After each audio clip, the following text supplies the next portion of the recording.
I'm here on the corner of, it's okay, Dory. I'm here on the corner of Wardour Street and Mead Street outside number 76 Wardour Street. This is one of Soho's lost cinemas. In the late 1970s, this was the Essential Cinema, a kind of matinee house, but in the evenings it would only show art house films and mainly rock and roll films. So if you wanted to see David Bowie and the Man Who Fell to Earth, you could go on a Tuesday, and then maybe on a Wednesday you could go and see Mick Jagger in performance, and then the next day Woodstock, or the day after that Neil Young in live Rust. It was a rock and roll cinema, but what was quite interesting about it was that in the morning this was where filmmakers would come and view their rushes for that day's film. So it was used right throughout the day. In the afternoon, it completely changed its usage, and it was something, I think, in the late 70s and early 80s where they showed hardcore porn, and that was a kind of clip joint. And then again, as I say, in the evening, it was this art house. Later on, it reverted and became the Roxy. The Roxy was a very similar version to the Essential Cinema, and sadly, that ended in the 1980s, and what is left here now is a foyer to an office that is empty during COVID.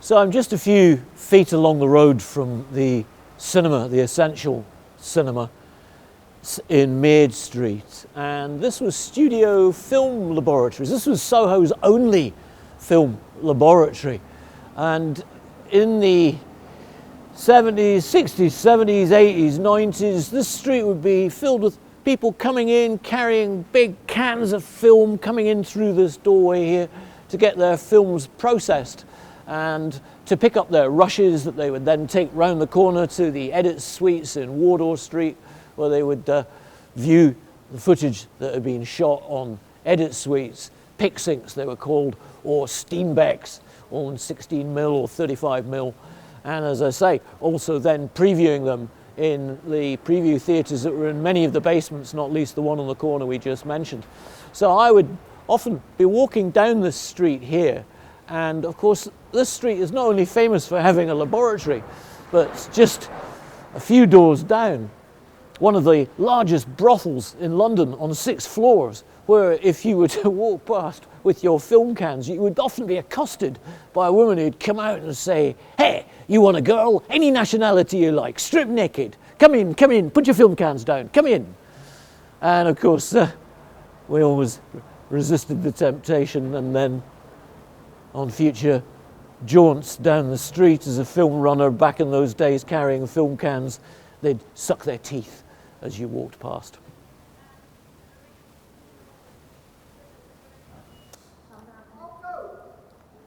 Hello.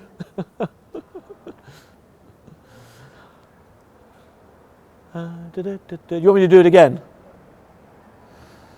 So I'm stood here in Mead Street, just along the road from the Essential Cinema at 76 Wardour Street. And this used to be a hive of activity. This was London's largest film laboratory.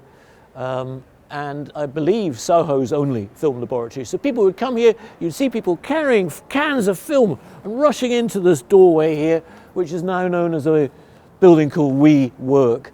But this was the home of film processing. People would get their rushes, and they would constantly be walking along the street carrying film cans. It was a never-ending 24-hour working film laboratory here in Mead Street, right in the heart of Soho.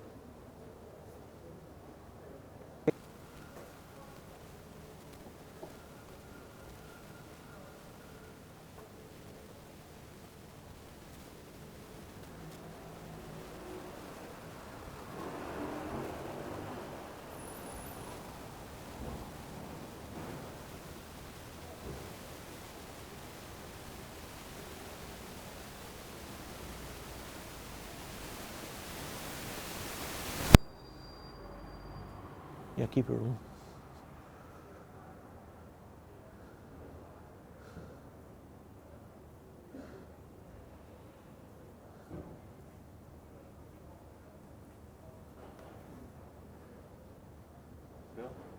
Yeah.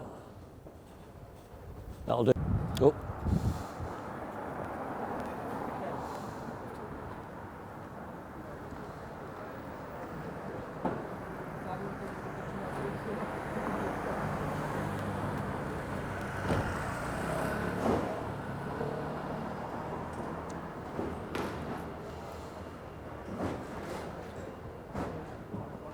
And then where I'm stood here, David, do me.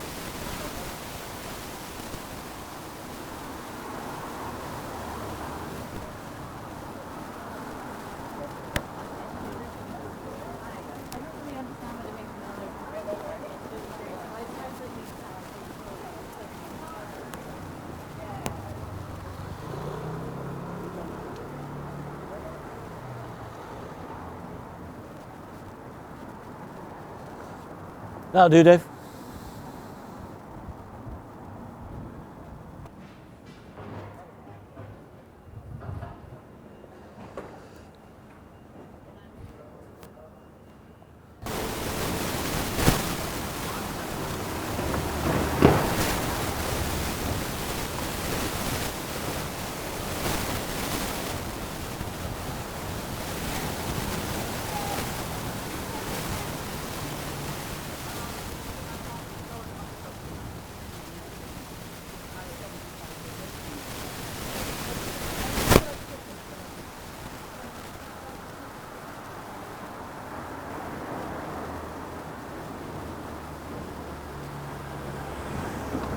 That'll do.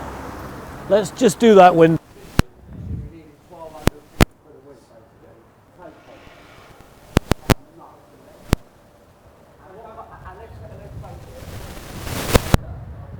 Right, you better jump before they...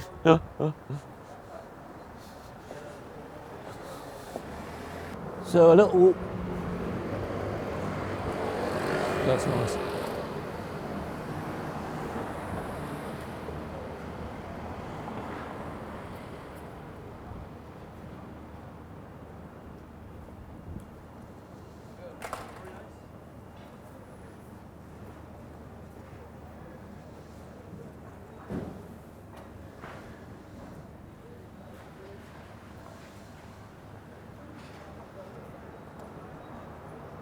Right, the next bit is if we do a medium close-up of me just in front of that curved window, yeah? That's where I'm going to talk about what that building was. You want to be there? Yeah, so you can do me the medium close-up there. You can do me from waist to waist to head. From here?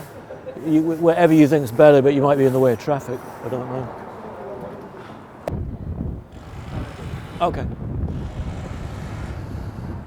So I'm standing here outside the moving... Okay, do it again. So I'm standing here outside the moving picture company on the corner of Wardour Street and Wardour Street in Soho. This particular building was the home of Columbia EMI Warner Distribution right through the latter half of the 20th century. And this is where you would come to see the posters in the windows when all the films that were up and coming throughout the United Kingdom were on display. So you would find out what was going to be playing at a cinema near you. It's still a hive of activity, even here during lockdown. It does look like something's being moved out of this building, but the Moving Picture Company, one of the great post-production companies and production houses of British television. They used to be based in Wardour Street and still here. Nice to see some film activity here in Soho still. I'm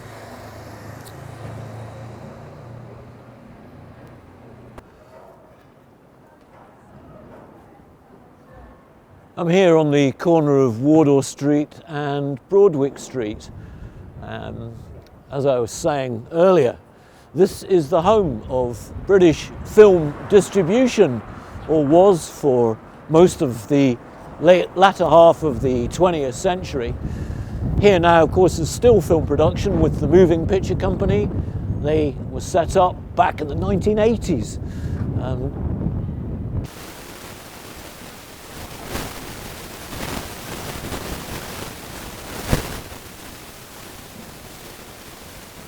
So I'm here in Wardour Street, Soho, home of the British film industry. for really over 100 years. The film industry began here in Wardour Street, with the silent film industry starting here. I'm stood outside what was Stanley Productions, where people would come to buy their film and their videotape and all the kind of technical paraphernalia that used to exist. Of course, it's long gone and moved and is now a cake shop. But above here, I worked in the late 1970s at an edit suite, a post-production place called Edit 142 Wardour Street, run by a guy called David DeWild. And in all those windows you would see a thing called a pick sync. And what is that? That's where you synchronize the sound to the picture. It was always a hive of activity. It's a hive of activity here today. Scaffolders working away here during lockdown. But this was really an industry. People forget that it was that. These were kind of sweatshops. There were hundreds of programs being made for the film industry, and there would literally be maybe 100 people in there synchronizing picture to sound. The clapperboard would go down like that, and that would be where the picture and the sound are married together, and you would mark it up and you would wind it through the machine and synchronize each shot. And that was done here at 142. All these buildings now above, completely empty here during COVID lockdown here in London.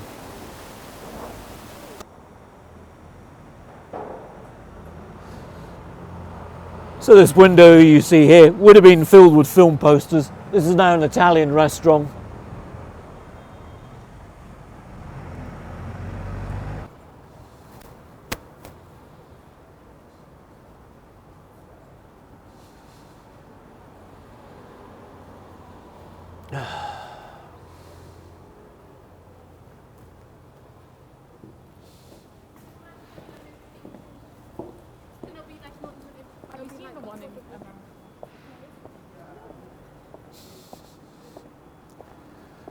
So I'm stood here outside Hammer House. Hammer House, the home of British horror film. It began here in earnest in 1949, although they did set up before that, run by one Michael Carreras, where famously the British Dracula films were made with Christopher Lee and Peter Cushing and Frankenstein. The most famous ones, of course, directed by Terence Fisher. We now look to this building, which has got still the original sign outside it, but of course these are now gentrified, yuppified flats for the millionaire classes. There is no longer any filmmaking here in this particular building, as far as I'm aware. This, of course, the famous street of cinema. Just to my left here, all the buildings all the way to the corner were film distribution headquarters for Columbia EMI Warner in the late 1970s, right through the 80s and into the 90s. This was really where you came, and if you could walk past these windows in the old days, you would see posters in the window for all the new films that were coming up that month across the United Kingdom. British films, international films. And this was, of course, where people came to see what might be being shown in the upcoming months at ABC cinemas through Columbia EMI Warner distribution here in Wardour Street.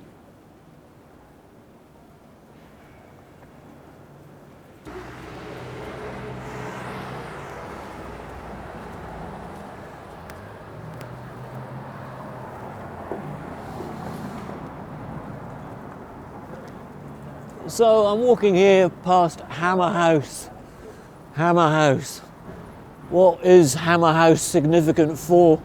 Well, most people will know that this was the beginning of British horror movies in earnest. This was the production base for Hammer Productions, run by one Michael Carreras. And of course, in the 1950s in particular, you would have the films made by Terence Fisher, featuring Christopher Lee and Peter Cushing. He made the most famous versions of Dracula and Frankenstein. And it was based here. They started here in Wardour Street in 1949. Of course, sadly, there's no film production in here now. You can still see some of the Art Deco lettering that's been left and the doorway, but this is now very much residential.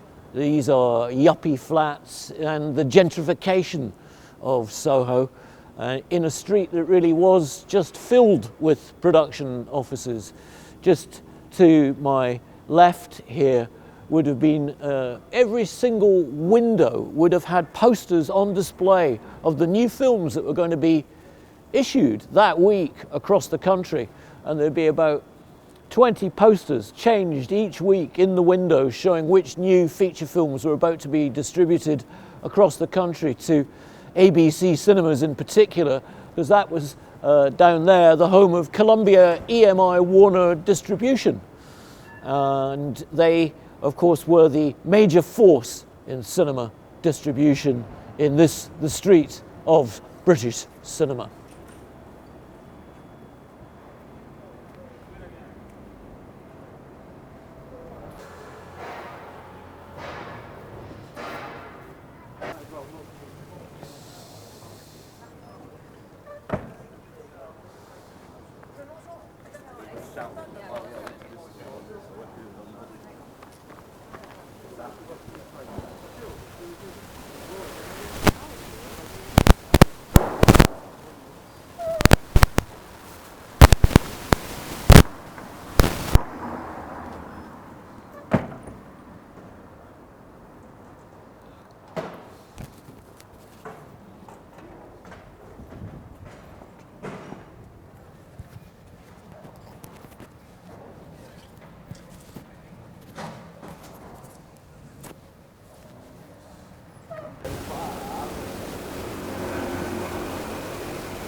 You can hear me okay? Is that sounding good? Is there any wind? Is it?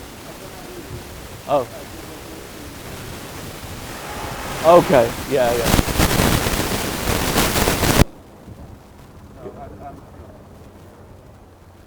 Yeah.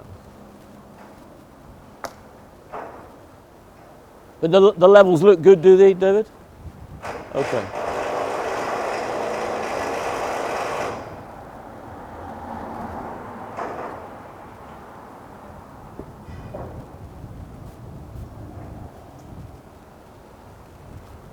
So I'm standing here in Wardour Street, Soho, the home of the British film industry. This entire street was filmed with film offices, production companies, edit suites, post-production. It's always been a hive of activity. You can hear it in the background now.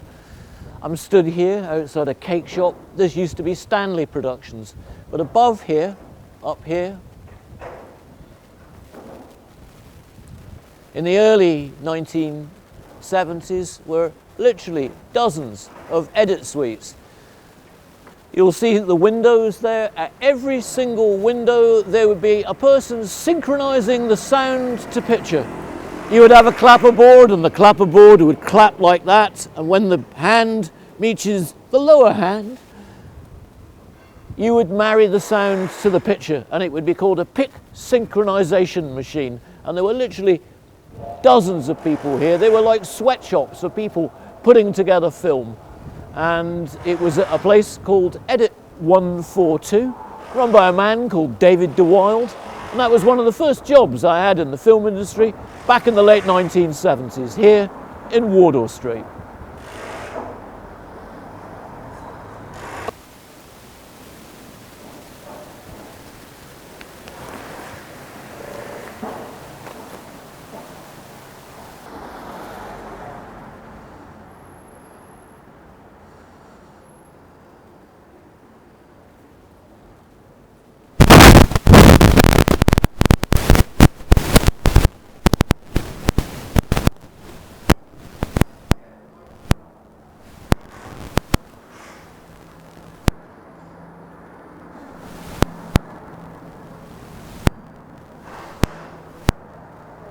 And what might be also quite interesting is to get this building here.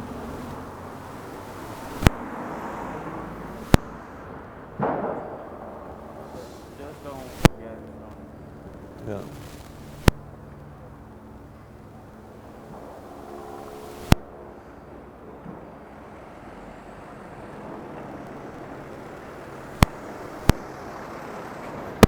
Took a while, I can't remember whether that was Stanley's or whether this was, but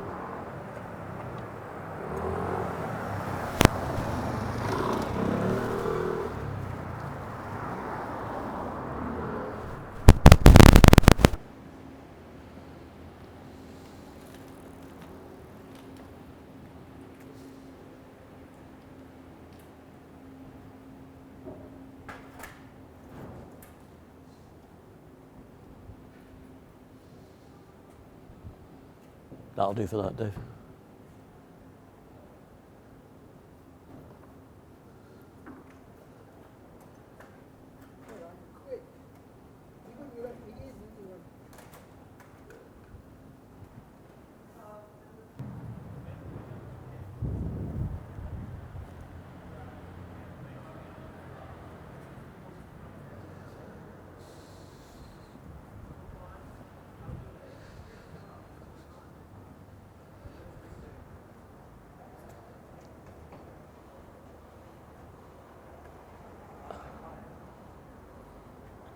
And then give me a pan round, slow pan round.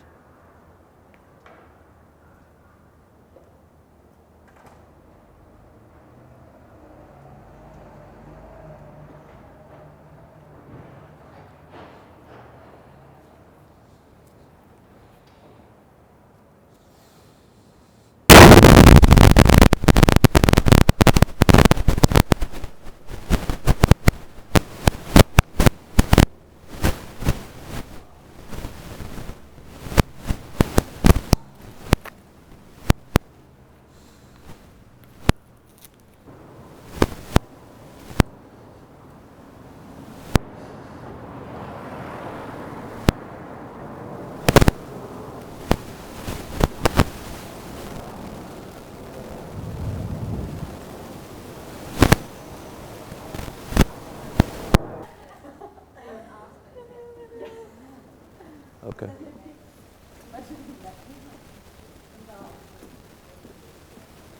So, walking along here in Mead Street, which connects Wardour Street into Dean Street. This is an old Georgian walk-through, and of course this is where the film laboratories were in the old days. These were studio film laboratories, a hive of activity. But of course the street wasn't just film. This street was notorious for being filled with brothels, and they were open 24/7. And in this particular building here, where John Pierce, the internationally known fashion designer, works, you would be accosted. Often coming out of number 6 here would be the madames, and they would be standing here literally at lunchtime as you are carrying your film cans from down there, and they would come up to you and say, "Come in, come in, come in, come in. Come in, why waste your time with your film cans? Put your film cans down. £15, any nationality you want, strip naked, every floor, any woman you want. Come in, come in." And of course, we had to resist the temptation because we were runners carrying film cans, and if the film cans had been lost or left in the building, we'd have been in serious trouble. So that was one of the jobs I had that probably only lasted a few weeks, because those kind of jobs did. But that was here in Mead Street, home of prostitution and studio film laboratories.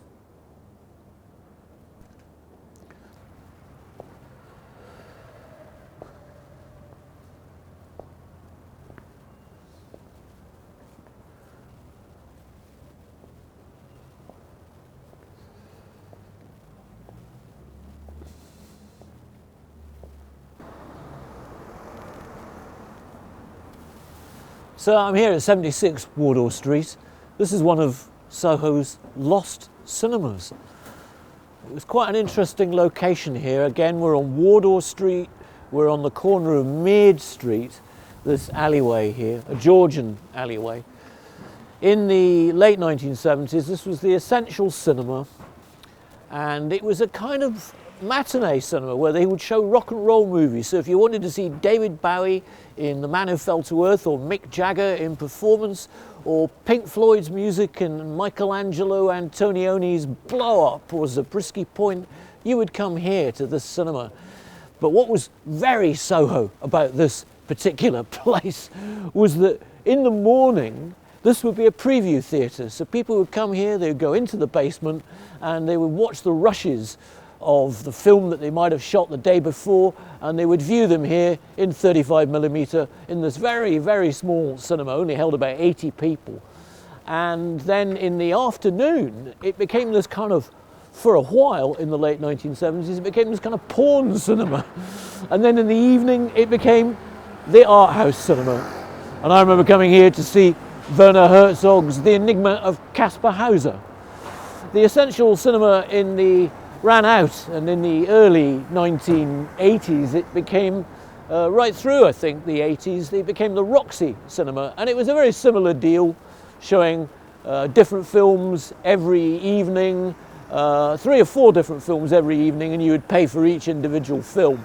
Very similar to a setup, of course, that they had famously at the Scala Cinema in King's Cross.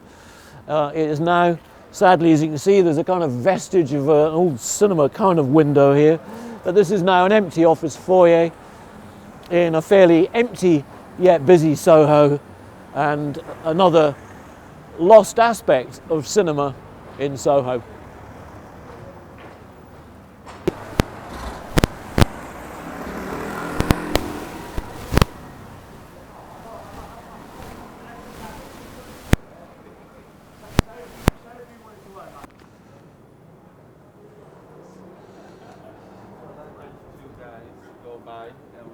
Okay.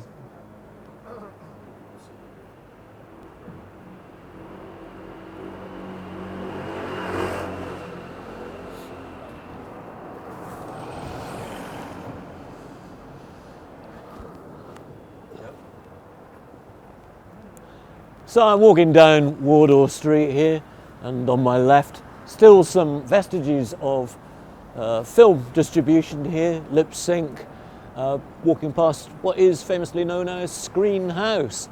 And as I say, these are where all the distributors would display their film posters in the windows, which are now greyed out, where you would be able to walk down the street and see which films would be opening in your local ABC over the next couple of months. And it used to be quite exciting because there would be at least 20 films. They would have all the names of the stars and photographs and stills from those films. And they'd all be displayed down here in Wardour Street when these offices were run by Warner Brothers, Columbia Warner, and then later known as an alliance of Columbia EMI Warner here in Soho.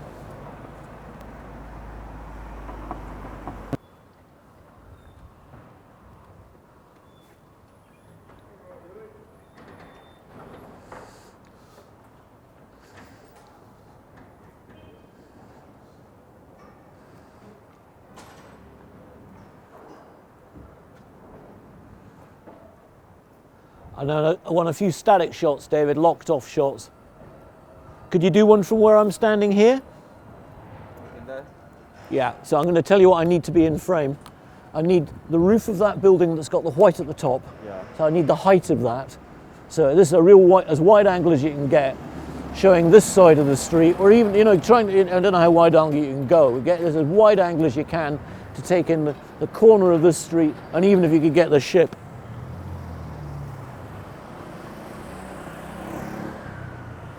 And that's a static shot, no movement. Let all the movement be within the frame.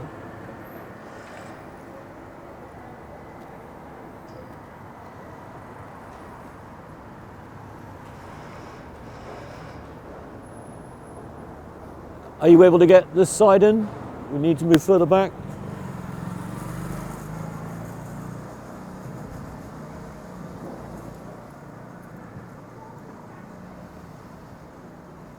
And then I want you to do one from the other side of the street, similar kind of shot, locked off, but showing this side of the street that we're standing on from that side.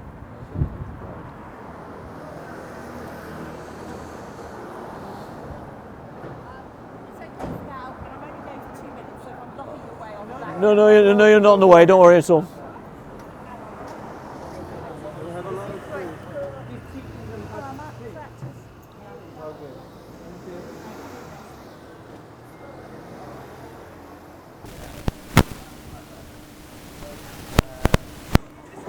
So you're good for sound. I'll do some sound here.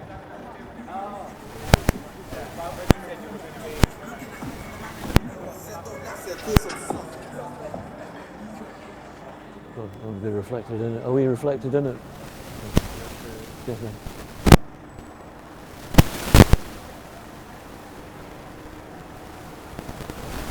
Okay, I'm going to speak. Oh, sort of looking at traffic. Let the traffic go.